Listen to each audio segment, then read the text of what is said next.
Ես շատ եմ կարևորում այդ ինտեգրացված առաջնորդի կերպարը, որ իր մեջ ինտեգրում է եւ կանացի եւ տղամարդկային, այսինքն երկու ուժերի համադրությունը կարողանում է իր մեջ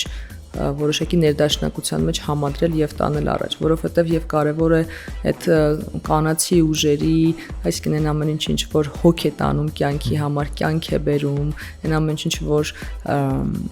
սիրով եւ շատ հաճախ փափկությամբ է այդ ամեն ինչը նրբություն է բերում, գեղեցկություն է բերում եւ նաեւ այն ամեն ինչը ավելի այսպես ստրուկտուրա է բերում, այսպես համակարգայնություն է բերում, այդ երկուսի համադրությունը եւ ինչքան որ դրանք իրարամերժ են թվում,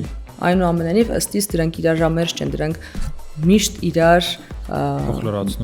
փոխ լրացնող երևույթ են, եթե մարդը ինքն իր մեջ կարողանում է փոխ լրացումը ստեղծել, իր մեջ երկու երևույթները համահավասար կարողանալ պահել եւ առաջ տանել, միանշանակ այդտեղ կլինի առաջնորդ։